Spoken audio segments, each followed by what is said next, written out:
Muitas vezes você entra numa igreja, você aceita o Senhor Jesus como seu Salvador, abraça o Evangelho, mas para que você possa servi-lo, você acaba se envolvendo em um sistema, em uma estrutura religiosa, seja ela qual for a denominação. Se você não fizer um jejum, você não pode fazer isso. Você não pode ser um instrumentista da igreja, por exemplo. Olha, você não pode viajar com a sua família porque você tem um compromisso na igreja hoje. Eram regras que Deus estabeleceu para um tempo, mas as regras para viver na presença de Deus foram apenas 10. Foram os 10 mandamentos. O ministério inteiro de louvor foi disciplinado. Sabe por quê? Porque foi a praia. Temos em nosso DNA metas claras. Enfrentamos cada desafio com garra. Se é para pegar pesado, a gente vai com tudo. Se o obstáculo aparece, a gente encara. E quando a dificuldade bate, é o objetivo que nos faz continuar. Por isso, em cada etapa, eu incluo a creatina Expansive. Com ela, posso dizer: se o mundo tem limites, eu ainda não encontrei. Mais um produto com o selo de qualidade Natus Green.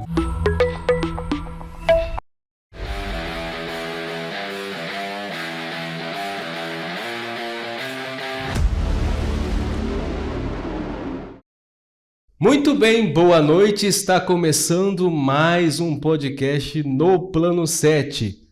E aí, como você está? Você está bem? Eu espero que você esteja muito bem, porque chegou a sexta-feira e mais um episódio sensacional de No Plano 7. E hoje nós temos a honra de receber um pastor que já está, no ministério há 25 anos. É o pastor Wagner Cruz. Wagner, boa noite. Tudo bem? Boa noite, Anderson. Boa noite, Elci. Boa noite. Tudo bem, graças a Deus. É um prazer, é uma honra estar aqui. Tá? Agradeço muito pelo convite e quero dizer que para mim é muito honroso poder estar aqui com vocês. Vamos tratar de assuntos muito importantes. Também nós temos a participação da Elci Lessa. Boa noite, Elci. Boa noite, tudo bem? Seja muito bem-vindo, Wagner. Obrigado. Para a gente abrir aí essa entrevista, esse bate-papo, eu gostaria de saber quem é Wagner Cruz. Então, Wagner Cruz é um homem casado com Thelma Novaes há 35 anos, pai de Micaela e Gabriel, avô do Nicolas e do Noah. Sou servidor público municipal, sou auditor fiscal de meio ambiente e é isso. Agora peguei agora também trilhando nesse caminho de escrever livros. Cara, Novaes? Novaes. Eu conheço esse sobrenome, hein? Ah, é uma família fantástica que tem aqui em Cachoeiro, né? Rapaz, o nosso grande líder nosso aqui, né? O cara que fica aqui nos filmando, nos editando aqui. Eu viro Novaes, você conhece essa pessoa? Gente da melhor qualidade. Gente muito especial, conheço muito. Já há alguns anos, então? Já há alguns anos. Mas me fala, e aí, você nasceu aonde? Você é daqui mesmo da cidade? Sim, nasci em Cachoeiro mesmo, fui criado, nasci na verdade no quilômetro 90, mas ainda aos 6 anos de idade nós nos mudamos a minha família, no caso, mudou para o BNH, onde eu fui criado, a minha infância, a minha adolescência, a minha juventude, e ali só saí depois de casado. Show de bola, show de bola. Você teve um contato com Jesus com quantos anos? Você sempre foi da igreja? Como que foi isso aí? Então, eu era na minha adolescência, eu sempre fui muito envolvido com a igreja, no caso, na igreja católica.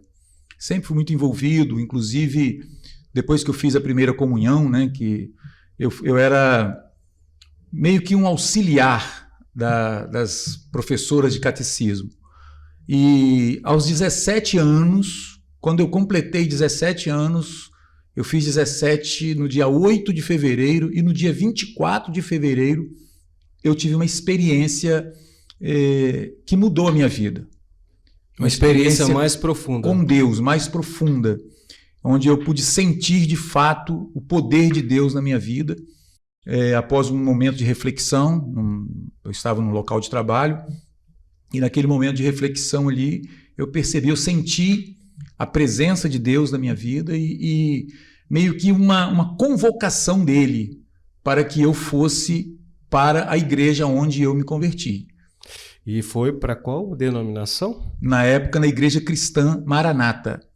E você ficou lá por quantos anos? Fiquei lá por 33 anos. 33 anos. Ali eu desenvolvi a minha vida, né, como jovem ainda, na adolescência praticamente. Ali eu me casei, constituí minha família, ali eu criei os meus filhos, né? Todos os 2 filhos foram criados dentro da Igreja Maranata, apresentados à igreja à época. O nome da esposa, dos filhos? Thelma Novaes, a minha esposa, minha filha Micaela e meu filho Gabriel. Todos também criados dentro do evangelho, dentro do meio evangélico. Entendi. E você vem com um assunto, né? Ultimamente tem desenvolvido... escreveu um livro e tal. Sim. Eu quero tratar um pouco sobre essa questão que está no livro, mas de uma forma mais espontânea, uma abordagem mais espontânea aqui. Perfeito. É natural, né, que a gente esteja inserido em quase toda a parte da sociedade num sistema. Perfeito. Né? A gente depende, por exemplo, do sistema político, a gente depende... até o sistema familiar, né? Como que a família ela se comporta, como que são as regras, né? Perfeito. Muitas vezes os pais, por exemplo, falam assim: aqui a regra é minha. O sistema aqui é bruto. O sistema aqui é bruto, é eu que mando e tal. Isso aí. Casa para você ter lá as suas regras, né? Perfeito. E aí você fala sobre a questão do sistema religioso. Eu gostaria de entender um pouquinho mais sobre essa questão do sistema religioso. Você tem algo contra esse sistema? Como que você desenvolveu esses pensamentos sobre o sistema religioso? Perfeito. Quando eu me desliguei da Igreja Cristã Maranata, por motivos, né, pessoais, eu comecei a pesquisar e eu adentrei mais profundamente no que diz respeito às estruturas religiosas. Eu não só pesquisei, mas eu também frequentei algumas igrejas, tá? Eu fiz parte de algumas igrejas durante esse período e em meio à pesquisa, eu fazia as minhas observações e eu comecei a notar que a experiência que eu tive ao longo de 33 anos dentro de uma igreja, quando você se dedica, você acaba... Eu até que estava conversando com um amigo recentemente, e eu disse para ele o seguinte: muitas vezes você entra numa igreja, você aceita o Senhor Jesus como seu Salvador, abraça o Evangelho, mas para que você possa servi-lo, você acaba se envolvendo em um sistema, em uma estrutura religiosa, seja ela qual for a denominação, mas é uma estrutura religiosa. E nessa estrutura, muitas vezes você acaba se envolvendo mais ali, abraçando mais, amando mais aquela estrutura, aquela denominação, aquela igreja, e você vai se perdendo um pouco, você vai se desviando um pouco do propósito real da fé, que é Jesus. Mas como assim? Como que dentro de uma igreja é possível isso acontecer? A partir do momento em que você começa a se dedicar a cumprir regras, a cumprir denominações. Você até citou a questão dos sistemas. Em toda a sociedade existem sistemas. Nós estamos inseridos dentro de um sistema. A sociedade, o seu local de trabalho, né? Você está dentro de um sistema e você tem que cumprir regras. Então, a igreja, por si só, também tornou-se um sistema, só que um sistema que ele tem conduzido as pessoas menos avisadas, vamos dizer assim. Mas essas regras, elas não são importantes? São importantes, porém elas não podem suplantar o propósito real do Evangelho. Por que eu digo que não pode suplantar? Porque as regras, elas existem para manter uma organização dentro da igreja. E às vezes você é forçado a cumprir obedecer algumas regras que fogem daquilo que é a doutrina bíblica. São dogmas, são situações, por exemplo, eu poderia citar como exemplo aqui, olha, se você não fizer um jejum, você não pode fazer isso. Você não pode ser um instrumentista da igreja, por exemplo. Então a pessoa, às vezes, ela não fala tem... sobre a regra humana, né? Regra humana, as regras que são os dogmas que são impostos, né, dentro da estrutura religiosa. Então, às vezes, esses dogmas, eles divergem da palavra. Eles divergem daquilo que o Evangelho nos ensina. Então, por isso que eu disse, quando a pessoa ela acaba amando mais a estrutura religiosa, porque ela passa a admirar mais aquele líder religioso, ela passa a admirar mais aquele sistema pelo qual ela se envolveu e ela acaba se entregando àquele sistema, abrindo mão de muitas coisas. Ela abre mão, por exemplo, de família. Ah, mas como essa é a minha experiência? Sim, a minha e de centenas de pessoas das quais eu já ouvi e até que me inspiraram até a escrever o livro. Entendeu? Pessoas que foram privadas, vamos dizer assim, de famílias. Olha, você não pode viajar com a sua família porque você tem um compromisso na igreja hoje. Olha, você não pode jogar um futebol com seus amigos porque você tem um compromisso hoje na igreja. Olha, você não pode fazer isso por causa disso. Então, são algumas imposições que acontecem dentro do sistema, fazendo com que as pessoas fujam do real propósito. Porque o que Deus quer que você... o que Ele exige de nós? Deus... Eu concordo que, de alguma forma, exista um exagero. Ponto. Isso aí... sem dúvida.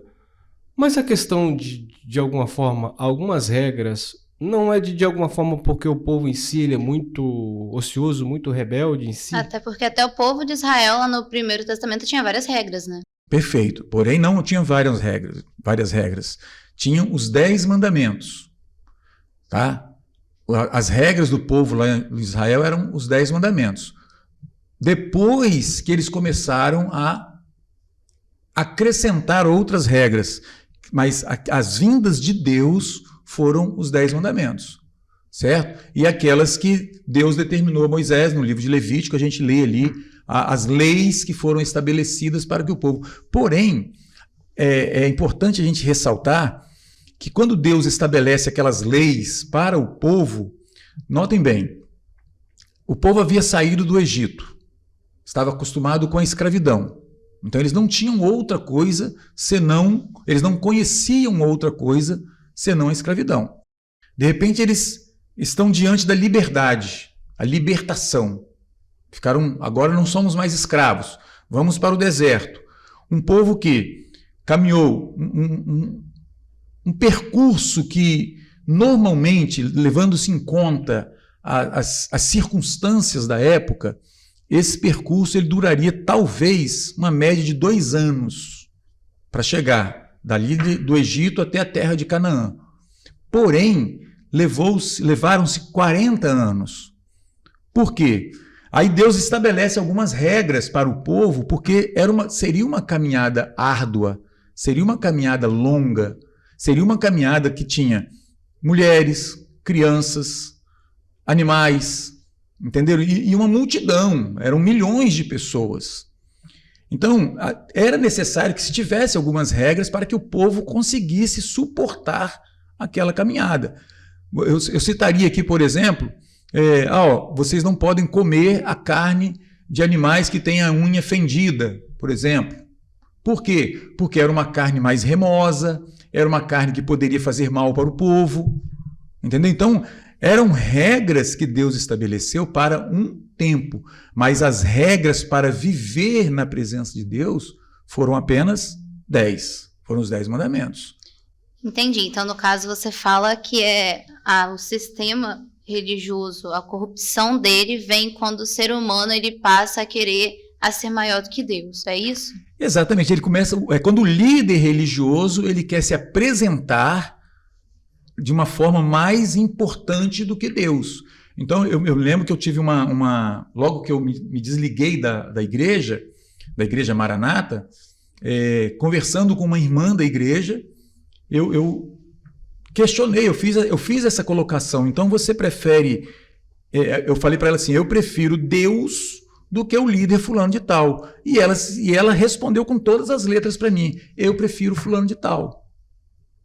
Entendeu? Porque assim, a formatação feita na mente das pessoas é tão intensa e tão forte que as pessoas acabam enaltecendo mais o líder religioso do que o próprio Deus, o próprio propósito de salvação.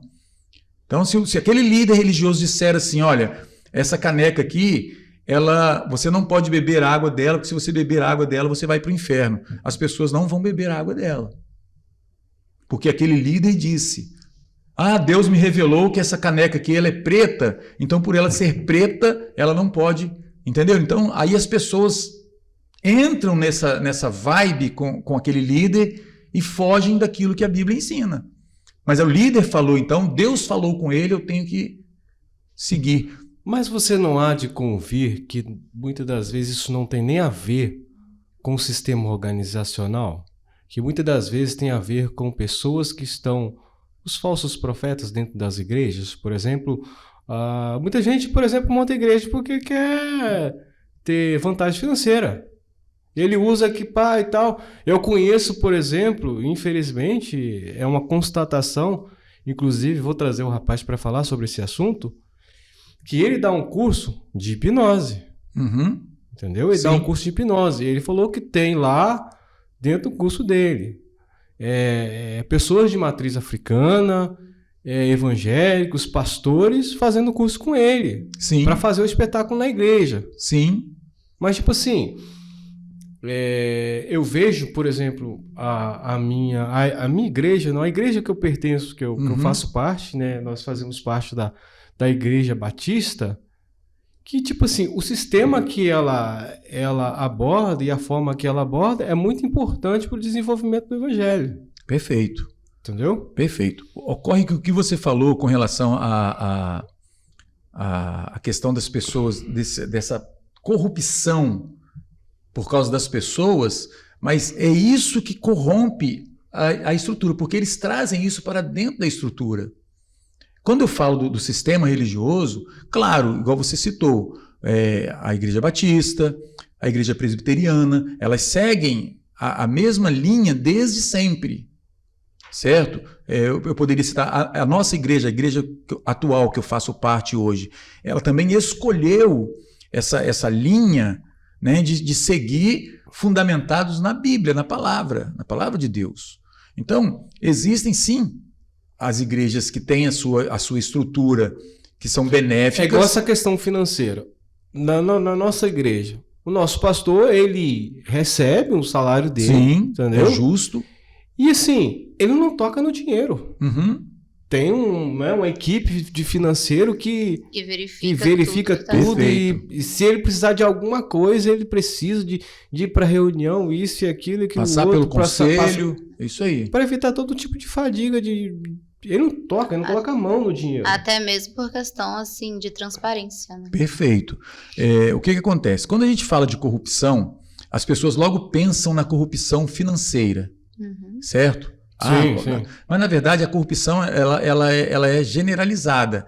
Ela traz elementos como, por exemplo, a culpa. Eu começo a trabalhar na sua mente, fazendo com que você se sinta culpado por determinadas coisas para que eu possa manipular você. Você entendeu? Eu uso o sistema, mas de alguma forma tudo para gerar um benefício. Para gerar um benefício para quem está no poder. Para a liderança.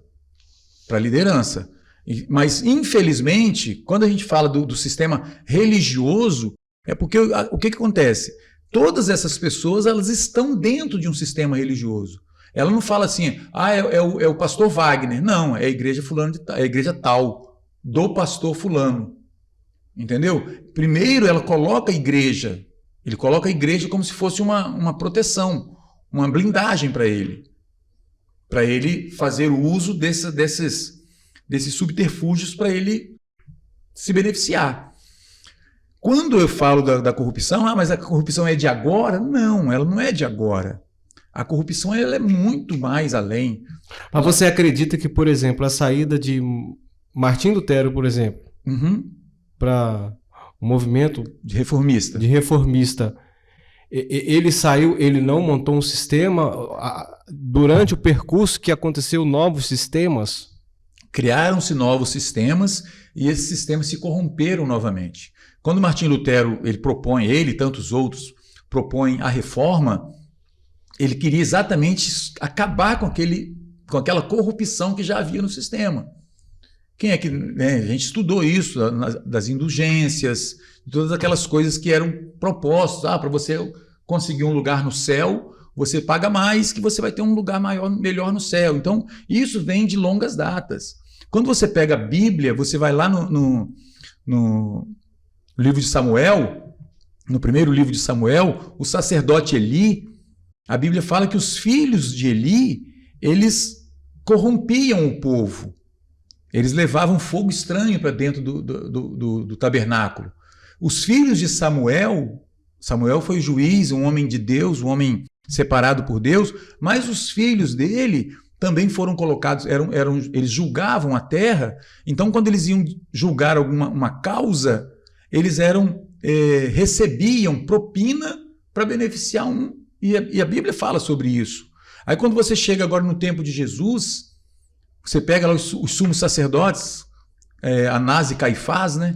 Por que eles apressaram? Claro que era um projeto de Deus. Jesus ele vem com esse propósito de morrer na cruz para salvar o homem. Mas por que o sistema da época apressou a morte de Jesus? Porque ele estava, de alguma forma, intervindo e atrapalhando o sistema corrupto que já havia. Por exemplo, quando Jesus chega e ele derruba ali as barracas, os cambistas, e ele diz assim, a minha casa é chamada casa de oração e vós a tendes feito covil de ladrões. Quando ele fala covil de ladrões, ele não estava falando para aqueles cambistas que estavam ali. Ele estava falando para os sumos sacerdotes, porque o que acontecia? Era costume da lei, eles iam oferecer sacrifício no templo, certo? Então, eles vinham de todos os lugares, todos convergiam para Jerusalém para ali levar sua oferta. Qual era a oferta? Era um pássaro, né, uma pomba, ou era um bezerro, ou era um cabrito, algum animal para ser sacrificado, certo? Quando eles chegam ali, alguns fiscais, entre aspas, fiscais dos sacerdotes, chegavam para aqueles adoradores e diziam assim, a sua oferta não vai ser aceita não. Às vezes a pessoa trazia lá de longe, né, a sua oferta, chegava, a sua oferta não vai ser aceita não. Você tem que, porque ela tem isso, isso e isso. Às vezes nem tinha, mas você vai ter que comprar um desses aqui para você sacrificar, que era do próprio templo, certo?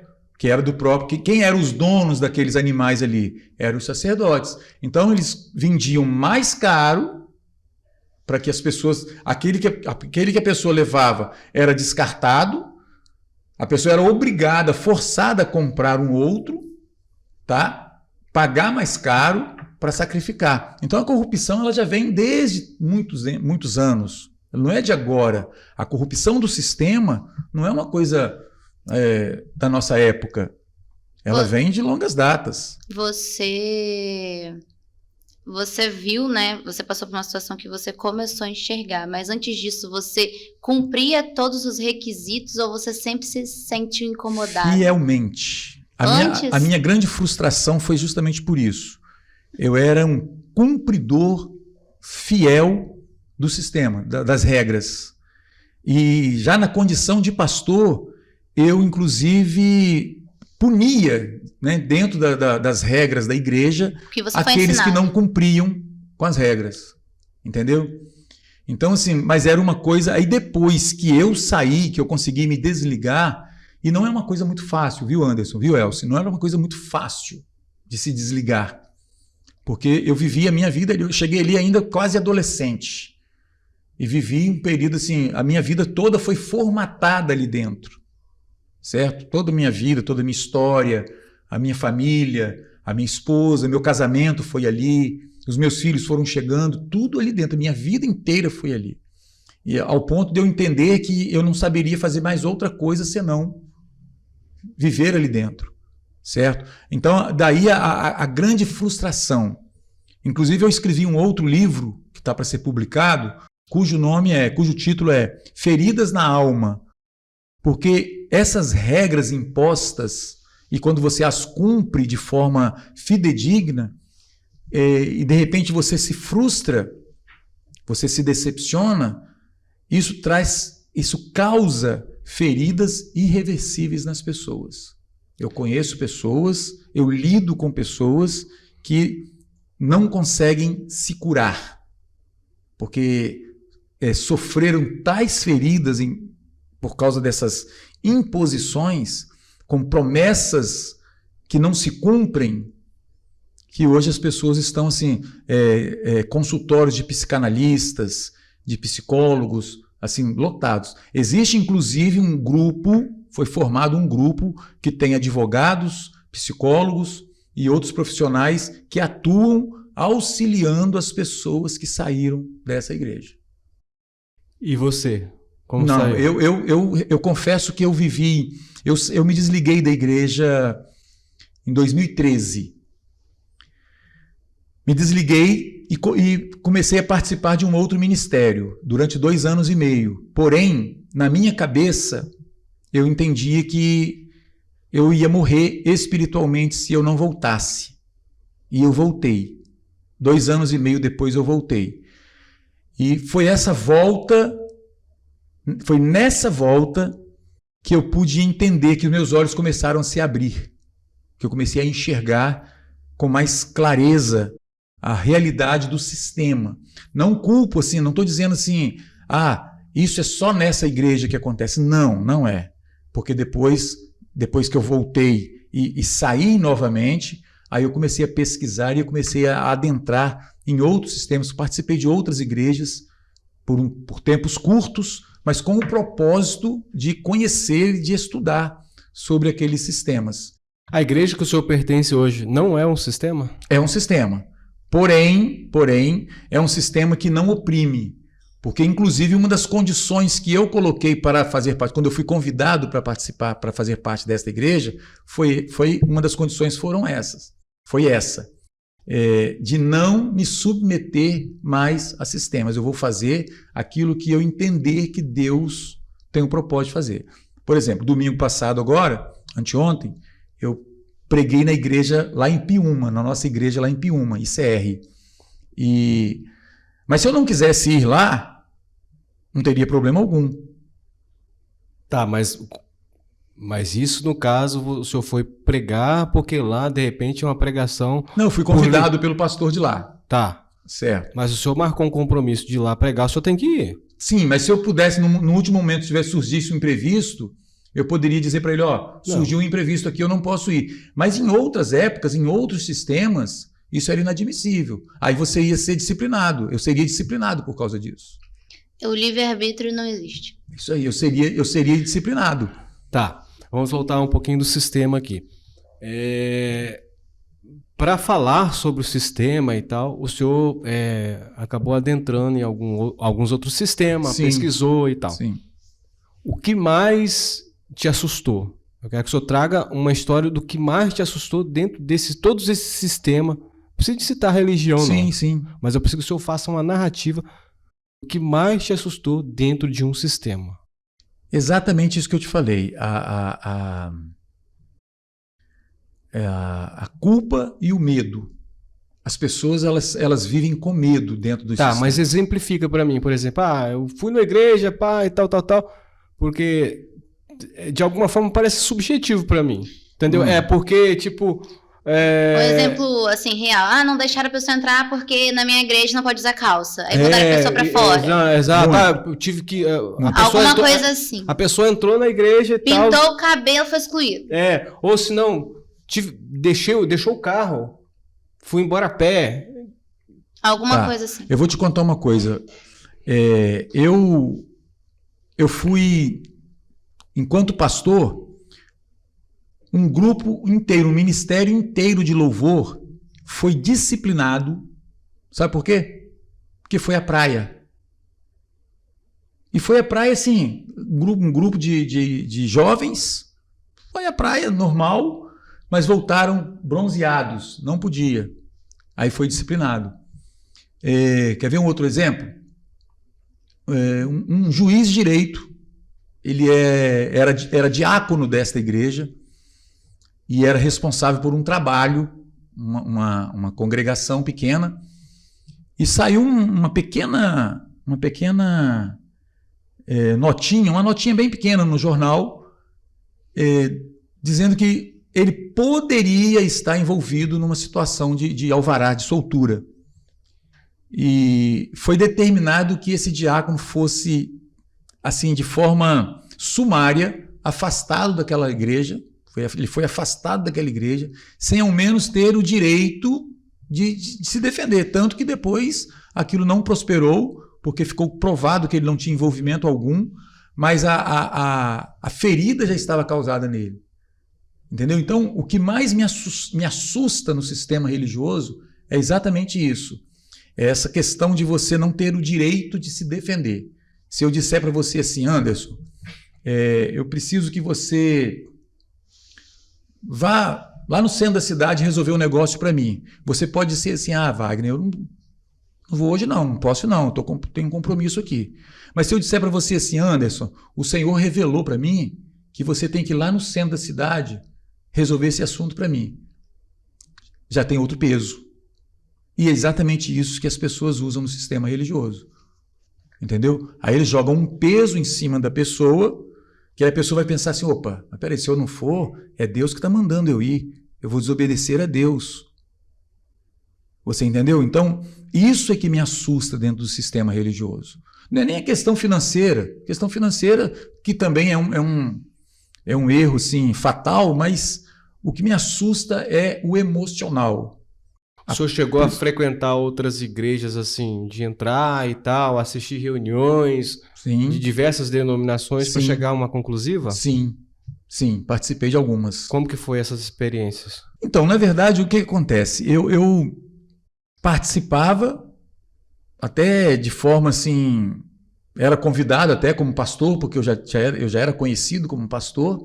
Então eu ia, participava, me envolvia ali, e eu percebia, inclusive eu saí, eu não continuava naquela igreja, porque eu via se repetir os mesmos padrões. Mas de alguma forma, as igrejas que o senhor chegou a frequentar têm um certo alinhamento de pensamento do qual o senhor fazia parte. Tem. Alguns de maneira diferente, outros mais sutis, outros mais, assim, você não percebe tanto, você só percebe quando você entra.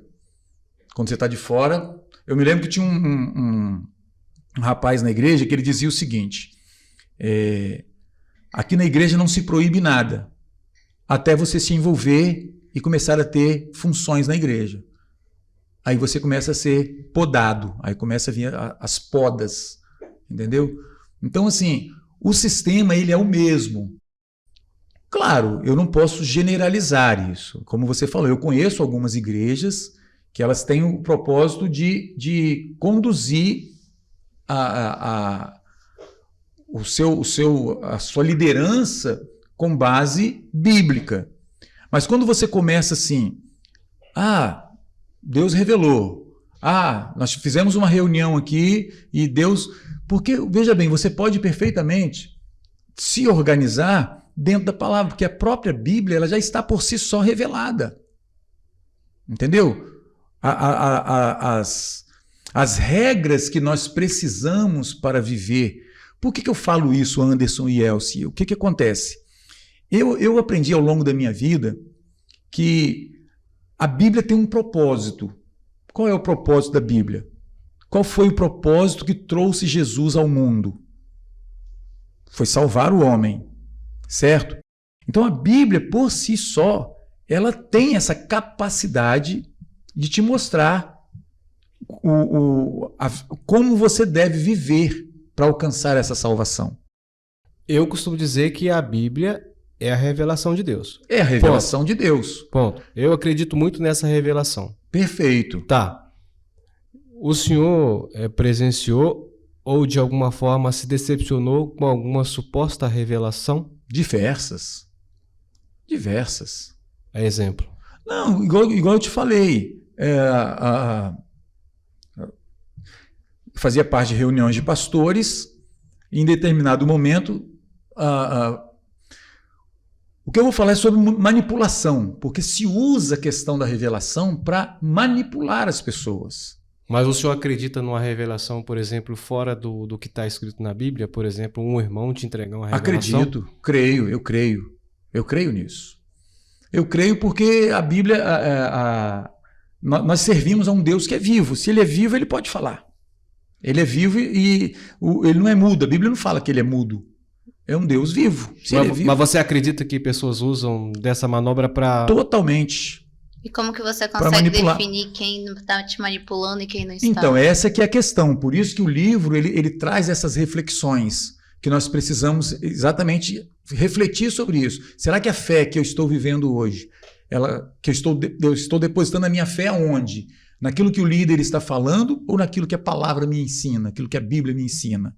Porque o que acontece? Como exemplo, você pediu um exemplo. Participei de várias reuniões de pastores. Aí aquele que era o líder da reunião, o líder dos pastores ali, tinha uma situação para ele definir. Um exemplo aqui, vou citar aqui. A Elce, ela vai presidir agora a congregação tal, certo? Ou melhor, o assunto era trazido assim, precisamos de alguém que presida a congregação tal. Certo? Aí, eu pensei na Elce, por exemplo, dela assumir essa congregação. Você poderia questionar, mas por que a Elce? O Elviro poderia questionar, por que a Elce? Mas eu, na condição de líder, eu falo assim, Deus me revelou aqui que é a Elce que vai assumir essa congregação. Você vai questionar? Foi Deus que revelou. Pelo menos o líder daquela reunião está dizendo isso. Então, essas coisas eu vi acontecer muitas vezes. E ninguém nunca falava nada. Nunca falava nada. As pessoas sempre... Porque se falasse, elas sofriam retaliações. No caso, eu frequentei algumas reuniões, principalmente em uma certa situação que eu prestava assessoria, por exemplo, no Manaim, ou coisa assim de reunião. Não é falando mal da igreja Sim. E tal, mas eu via que tinha uma retirada de alguns líderes para ver se Deus revelava. Isso era muito comum. Eles se reuniam para buscar a direção de Deus. Certo? Porém, eles usavam essa reunião, eles usam essa reunião para sair dali com uma definição para passar para a membresia. Deus revelou isso e ninguém vai questionar. Aí você pergunta, aí você olha aqueles que fazem parte daquele grupo que se separou para buscar essa direção, você vê pessoas envolvidas com adultério, você vê pessoas envolvidas com dívidas, não paga os outros, pessoas que têm um péssimo testemunho, mas elas estão lá dentro e Deus revelou para elas. Aí onde está? Aí como é que você tem credibilidade? Entendeu? Tá. Eu vou falar uma coisa polêmica, mas Deus falou a Balaão através da mula. Da mula, sim. E aí? É possível, claro que é. Mas só que você vendo ali na situação de Balaão, era uma situação bem mais assim específica. Balaão ele saiu para poder fazer trazer uma profecia, uma maldição sobre o povo de Deus. E Deus falou, não, você não vai. Deus falou com ele, não faça isso. E ele colocou um anjo na frente dele, porque o anjo ia matá-lo. Só que ele não via o anjo, ele não conseguia ver o anjo, certo? Até que a mula parou e ele espancava a mula. E o anjo ali para matá-lo, se ele avançasse, o anjo ia matá-lo. A mula empacou. Aí ele continuou espancando e a mula falou assim, vem cá. Por que você está me batendo assim? Eu te sirvo há tanto tempo. Aí quando a mula fala, ele abre, os olhos dele são abertos e ele vê o anjo. Então sim, era uma situação específica. Tá certo? Então assim, a gente não pode usar esse exemplo para você pegar pessoas que vivem num mundo totalmente longe do evangelho, tá? Porque você está no adultério, você está longe do evangelho. você está cometendo, né, dando prejuízo para as pessoas, você está longe do Evangelho. Aí essa pessoa que está dando prejuízo, que está cometendo certas coisas, vai te manipular, ela vai te conduzir com revelação de Deus? Será que isso é coerente? Entendeu? Então existem essas coisas que infelizmente acabam decepcionando e frustrando as pessoas. Então você acredita que a igreja ela está doente? Eu acredito. A gente vive a pior fase da igreja? A pior fase da igreja.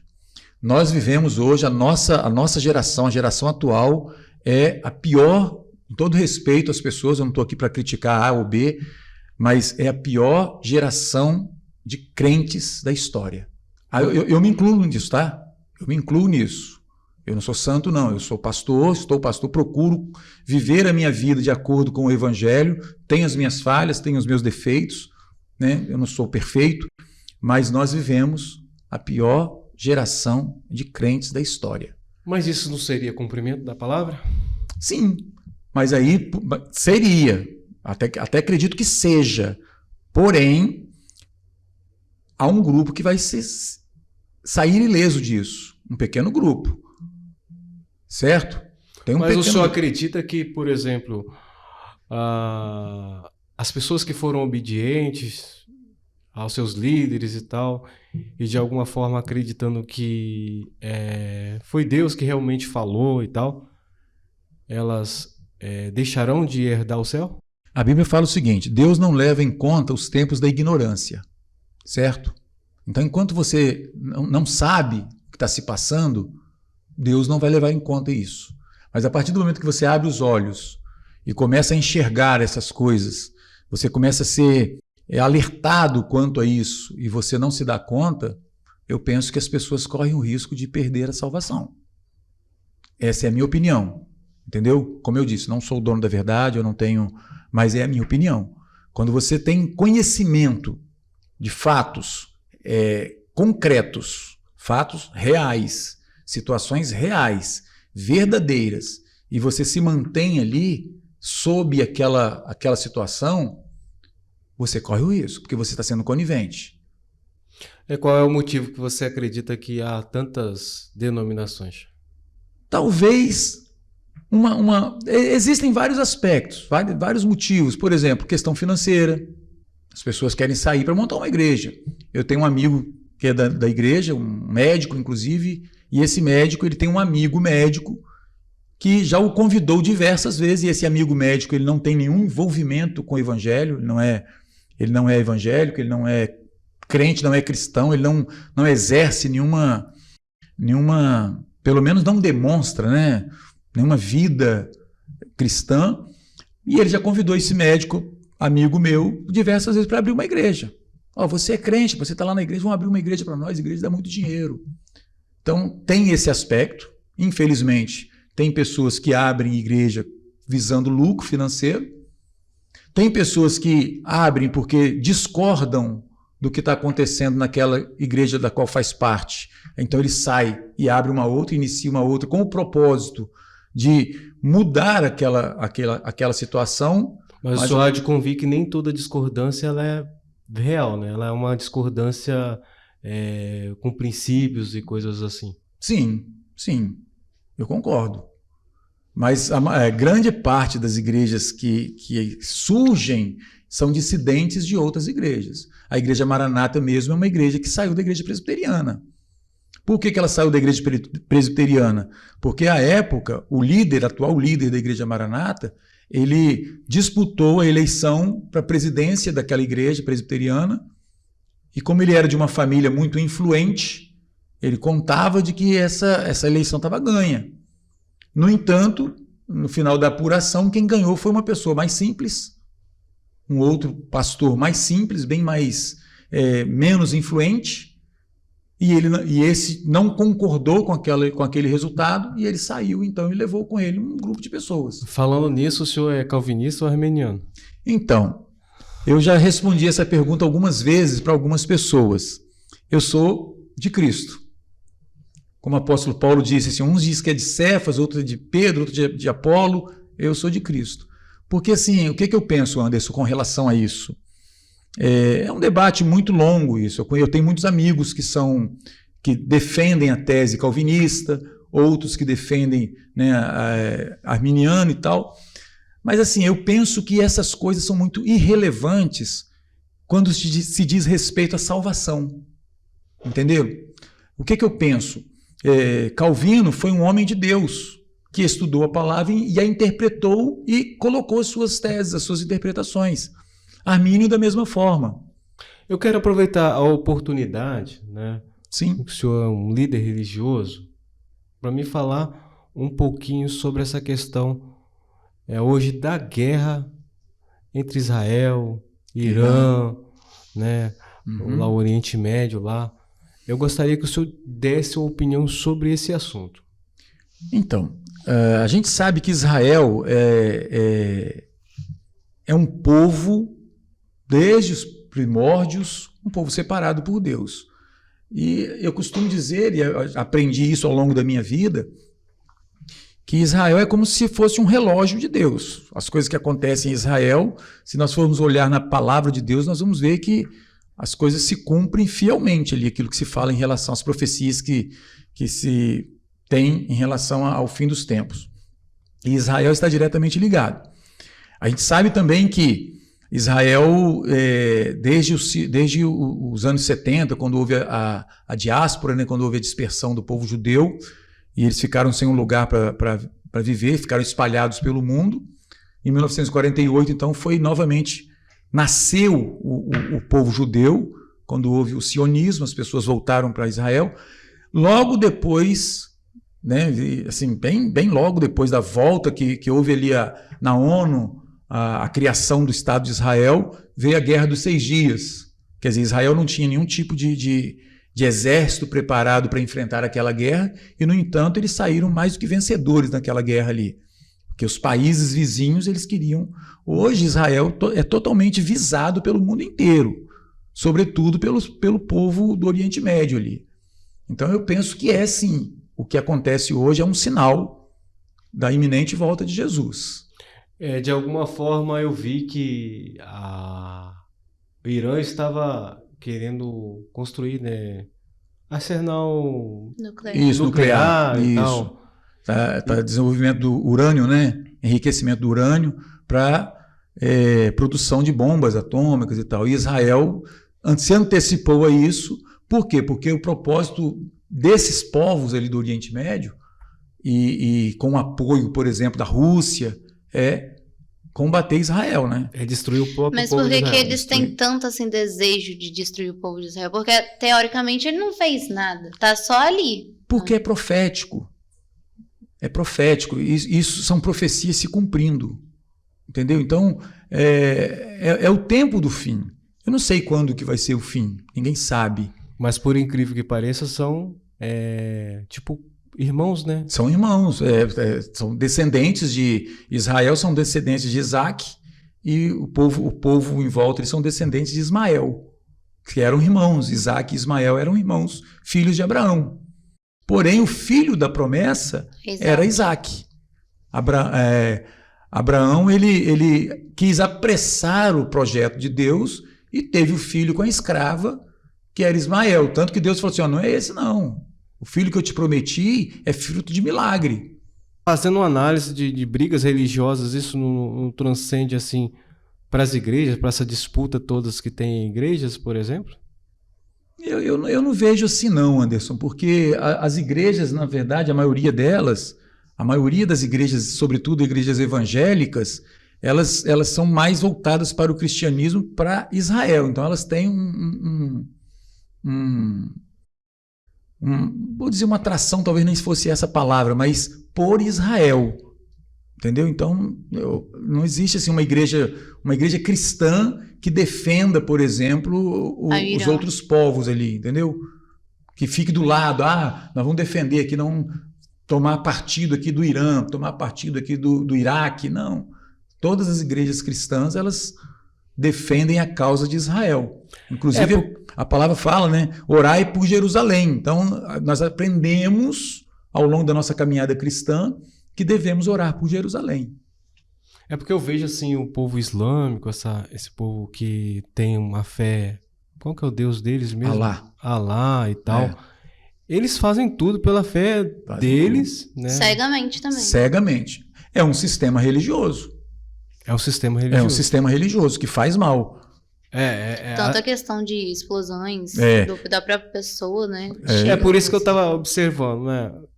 O Israel, de alguma forma, destruir essa mina, de alguma forma, ela é meio que uma proteção até ao mundo. Foi o que o ministro de Israel falou agora recentemente.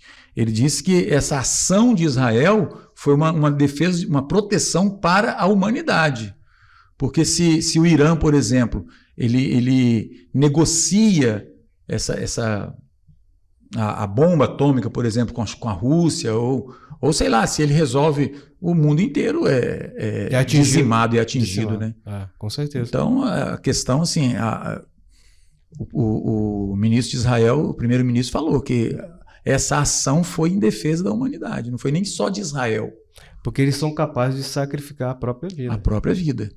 Então, se eles são capazes de sacrificar a própria vida, para eles destruírem um outro país assim, para eles é fichinha. É fácil demais. Em nome do Deus deles. Em nome do Deus dele. Em nome de uma religião. Em nome de uma fé. Esse que é o grande problema. As pessoas, elas vivem em nome de uma fé que, às vezes, foge do propósito verdadeiro. Quando eu falo que a pessoa ela prefere dar ouvidos ao líder religioso, ela está fazendo isso pela fé. Ela não faz isso assim, não, eu vou fazer isso de forma aleatória. Ela faz por causa da fé, mas uma fé que foi formatada, tá certo? Que foi sequestrada. O líder religioso, ele sequestra a fé da pessoa para que ele possa fazer daquela pessoa o que ele quiser. Aquela pessoa vai fazer o que ele mandar. Então, se ele mandar, vocês têm que jejuar 7 dias, eles vão jejuar 7 dias. Você vai ter que jejuar um dia inteiro. Eu fiz isso durante uma vida inteira, porque era a ordem da liderança, que eu tinha que jejuar, que eu tinha que sair de casa de madrugada para ir para a igreja. Apesar de que jejum faz bem, né? Faz bem quando você faz de forma espontânea. Sim. Agora, quando você faz de forma forçada, não. Porque se você não fizer o jejum, essa era a questão. Se você não fizer o jejum, eu me lembro de uma vez, eu já na condição de pastor, e nós tínhamos um hábito de fazer toda quinta-feira um jejum de 12 horas. Como é que era esse jejum? Ele começava meia-noite e ele ia até meio-dia. Então, como é que era o jejum? Você não podia beber água, você não podia fazer nada. Era jejum total, 100%. E eu era cumpridor fiel das regras, sempre fazia. E um dia eu fui lá na sede da igreja, lá em Vila Velha, e justamente numa quinta-feira, estava um calor intenso, e eu, por um momento, lá na sede da igreja, eu descuidei, por causa do calor e tal, por um momento eu esqueci e fui no bebedouro e bebi água. Para mim o dia acabou. Porque a impressão que eu tinha era que todos estavam olhando para mim, tipo assim, o desobediente, o pecador aí. Você entendeu? Então, é esse medo, é essa culpa que faz com que as pessoas sejam manipuladas. Entendeu? Então, as pessoas, elas têm causa essas feridas nas pessoas. É possível viver uma fé autêntica fora dos sistemas manipuladores? O Senhor Jesus faz uma pergunta, né? Lá a palavra no Evangelho diz assim: achará fé na terra quando ele voltar? É possível? É possível. Desde que você dedique ou deposite essa fé no próprio Senhor Jesus. É possível.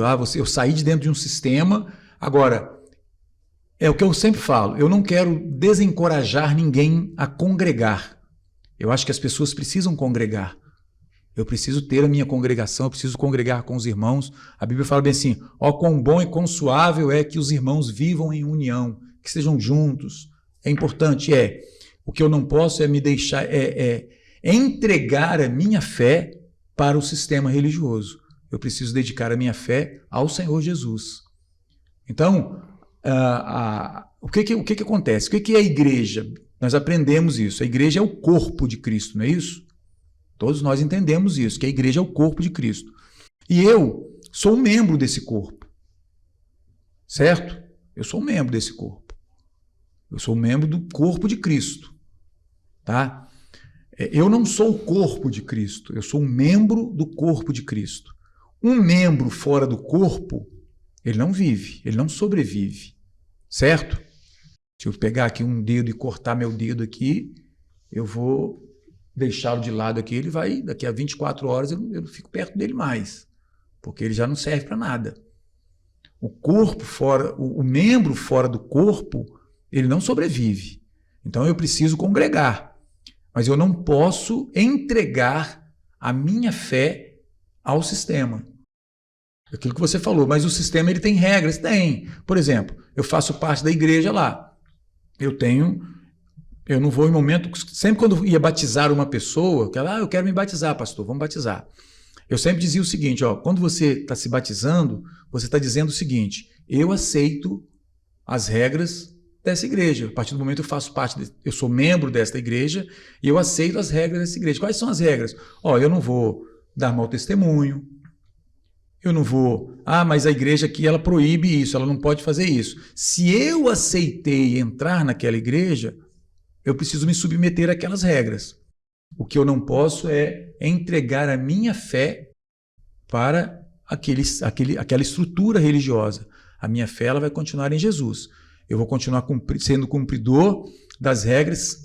Eu cheguei a dizer para uma pessoa o seguinte, às vezes as pessoas amam mais a casa do que a causa. É como entender o equilíbrio, então, por exemplo, todas as coisas me são lícitas, mas nem todas me convêm. Uhum. Como saber o que convém?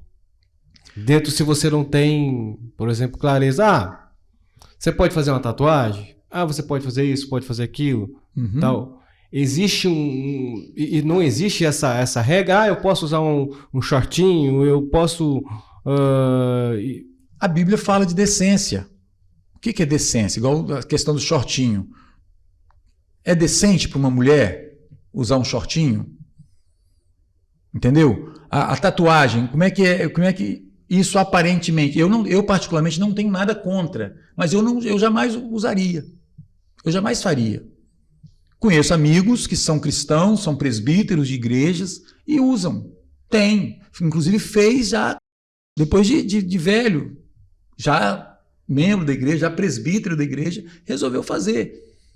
Mas na minha opinião, o que a Bíblia fala? A Bíblia fala sobre a aparência, a questão da aparência. Então, fugir da aparência do mal. O que é a aparência do mal? Eu vou procurar entender isso pessoalmente, porque é uma coisa muito pessoal. Mas se você encontrar uma irmãzinha de bermudinha, de shortinho curtinho, quase mostrando a polpa, como é que fica? Aí ela é excluída? Não. Da minha igreja, não. Da minha igreja ela não é excluída, mas ela vai ser orientada. Entendeu? Ela vai ser orientada, irmã, não fica bem isso. A forma como você está se conduzindo, se ela entender, não, mas peraí, isso está muito pesado para mim, ela mesma vai entender que não pode participar, que não deve ficar ali. Agora, recentemente, aconteceu um fato que eu convidei algumas pessoas para irem comigo numa reunião que teve da igreja. E a nossa igreja, ela não é diferente de onde eu vim. As irmãs usam calça comprida, normal. E não há nenhum problema nisso, certo?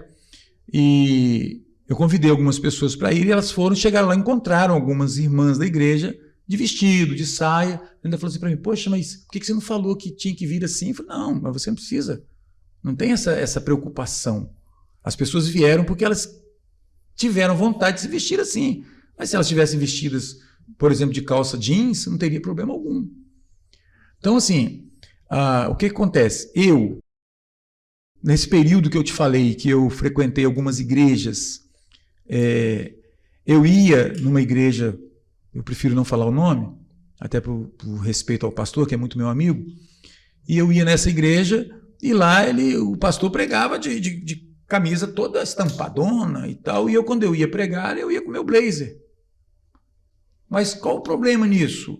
Tem problema ele pregar com camisa? Não, é o estilo dele, é o jeito dele. Entendeu? Outros pastores já preferem pregar de blazer, de paletó, de gravata, outros preferem só a gravata, outros preferem só o paletó. Então são coisas assim, depende do ambiente. Tem hierarquia na sua igreja? Não é sua igreja, né? Mas... na igreja que a gente está participando. Tem assim, a hierarquia é o pastor, nós temos o pastor, temos o diácono e temos os irmãos da igreja, os membros. Não tem assim aquela coisa, mas porque a nossa igreja hoje ela é composta do seguinte, nós temos uma federação nacional. Mas é uma igreja nova. Ela tem, acho que 4 anos de existência. 4 anos. É uma igreja, ela tem uma federação nacional, ela já tem igrejas espalhadas em vários lugares do Brasil, inclusive em alguns países da América do Sul e também em Portugal. Já tem algumas igrejas nesses lugares. E tem a federação e tem, por exemplo, entre aspas, né, a coordenação do sul do estado, a coordenação do norte do estado. Aí tem aquele pastor que é o responsável, mas essa função dele, vamos dizer assim, a gente nem considera como um cargo, porque ele está ali, daqui a pouco troca, já é um outro que assume aquilo ali. Mas ela está interligada a uma matriz. Está interligada à federação. As nossas igrejas têm autonomia, elas são autônomas, totalmente autônomas. Então, o pastor, por exemplo, da igreja de Rio Novo do Sul, ele tem autonomia para conduzir a igreja dele, assim, é diferente, por exemplo, da igreja de Piúma. As liturgias são diferentes, certo? Não tem aquela coisa assim, tem que ser igual aquela lá. Não, os pastores eles têm autonomia, diferente da igreja Maranata, que os pastores eles não têm nenhuma autonomia, absolutamente. Tá, agora, depois de tanta... Acho que eu não fui muito cruel, não. O pastor, tranquilo. Por que as pessoas devem adquirir o seu livro, né? Uhum. O Corrompido Sistema Religioso. Então, justamente para trazer à tona essa reflexão. O que eu estou... onde que eu estou colocando a minha fé? Será que eu estou colocando a minha fé em estruturas, em dogmas, em situações que divergem do verdadeiro evangelho? Então, por que as pessoas devem ler? Por que as pessoas devem adquirir? Justamente para entender os bastidores dos sistemas religiosos. E eu gosto de deixar muito claro que não há interesse algum, não há intenção de desencorajar as pessoas a prosseguir na caminhada cristã. Pelo contrário, é uma forma de alertar as pessoas para que prossigam na fé cristã, porém, sem se tornar prisioneiro de sistemas religiosos. Porque o sistema religioso, ele prende, ele aprisiona. Ele aprisiona com o quê? Com os dogmas, com as regras pesadas, ele aprisiona com o medo, ele aprisiona com a culpa. Olha, você fez isso, hein? Deus vai cobrar de você, hein? Então essas coisas acabam aprisionando as pessoas e as pessoas não saem dali porque elas já foram totalmente aprisionadas e escravizadas. Mas é errado a pessoa se cobrar por ter errado? A pessoa se cobrar não, porque o próprio Espírito Santo, ele incomoda a pessoa. Se você tem o Espírito Santo na sua vida, ele vai te incomodar todas as vezes que você fizer alguma coisa que desagrada a Deus. É o Espírito Santo que vai fazer isso. Então, quando você se sente incomodado, não há problema algum em você se cobrar. Opa, peraí, eu errei aqui. Eu vou buscar a Deus. Eu vou acertar a minha vida diante dele. Então, esse é o propósito, é alertar as pessoas para que não se deixem prender, aprisionar pelo sistema religioso. Dúvida que fica aí, Elsie? Alguma dúvida? Não. Foi muito bem esclarecedor. Mostrou, né, um pouquinho da realidade das igrejas em geral, né? A lição que fica? Que a gente deve ler a Bíblia. Ler a Bíblia, exatamente. A Bíblia fala bem assim, o meu povo erra por falta de conhecimento. Entendeu? As pessoas precisam conhecer a Bíblia, ler a Bíblia. Por que voltando lá na Idade Média, por que a Igreja Católica, as pessoas viviam aquelas questões de indulgências, tudo aquilo? Porque eles eram privados da leitura da Bíblia. Eles só sabiam o que os monges falavam. Entendeu? Então, a partir da Reforma, que a Bíblia passou a ser acessível às pessoas, a partir da Reforma. Mas até então ela era escrita só no latim e só os monges tinham acesso. Então, quando você não conhece a Bíblia, e eu, na condição de líder religioso, chegar para você e falar assim, ô Anderson, ô Elcio, vocês têm que fazer assim, assim, assim. Você não conhece a Bíblia. Como é que você vai questionar? Ah, mas o pastor Wagner, ele conhece, então ele disse que eu tenho que fazer isso, eu vou fazer. Mas quando você conhece, opa, pastor, peraí, não é assim não. A Bíblia que fala isso, isso e isso. Então você pode questionar. Então a lição, muito bem colocada pela Elsie, precisamos ler a Bíblia, precisamos conhecer a Bíblia. Sei que a gente já está, quase chegando no final, mas você falou a questão da ler a Bíblia, eu citei agora. As pessoas, no caso da manipulação, elas têm acesso à Bíblia? Sim, mas aquilo que eu falei, a devoção ao líder religioso é tão maior porque as pessoas acabam sendo formatadas, elas acabam sendo envolvidas eu acredito que poder não seja de persuasão das pessoas. Eu não acredito que seja formatação, pastor. Você não acredita? Não acredito. Eu acredito que é falta de leitura da palavra. É porque assim... Porque a palavra está lá na casa dele, lá, ele pode desvendar, estudar, eu também fico nessa incógnita. Por exemplo, o senhor pastor também não estava vendo. Então, assim, o que faltava ali? Mas o problema é o seguinte, olha só, eu não sei qual é a experiência que vocês têm com relação ao Evangelho, mas veja bem, a experiência que eu tive ao longo da minha vida foi a seguinte, chegava para nós uma circular com determinações impostas, e você colocava aquilo ali. Você fazia parte de um seminário de 15 em 15 dias, e eles sempre diziam o seguinte, que esse seminário não era um seminário para formação, mas sim para informação. Então, essa informação que era trazida, você acabava se sentindo assim, satisfeito com aquelas informações que eram trazidas, e eu, na condição de pastor, eu lia a Bíblia, lógico, eu li. Desde que eu me converti, eu sempre lia a Bíblia. Só que você lia e a interpretação da Bíblia não era você que fazia, era trazida para você. Entendeu? Essa que é a questão. Entendeu? A gente está chegando no finalzinho. O senhor falou até da experiência cristã, né? Eu já vi de tudo. Então, É porque eu fui, durante muito tempo, eu cantei nas igrejas, sabe? Tinha uma banda e tal. E eu entrei praticamente em quase todos os tipos de denominação. Só aquelas que tem algumas que tem regras que você não pode entrar. Sim. Na Maranata, por exemplo, você não foi cantar. Não fui cantar. Não foi. Eu canto com o pessoal da Maranata quando tem a reunião da família. No contrário, nunca cantei. Então, assim, a gente viu muitas bizarrices mesmo, né? E uma hora que você entra dentro da igreja, você não sabe se tá acontecendo um tiroteio, o que tá acontecendo, né? É isso aí. O pastor colocando a mão na cabeça e não sei se é um avião que tá descendo. São coisas absurdas. Mas aí eu te pergunto, as pessoas que estão ali, elas creem piamente naquilo ali. Por que isso? A lavagem cerebral. Porque existe uma formatação. As pessoas são formatadas e elas acabam acreditando piamente que aquilo que o pastor está fazendo ali é real. É hipnose, irmão. Mas é hipnose. São técnicas que as pessoas usam para fazer isso, para formatar.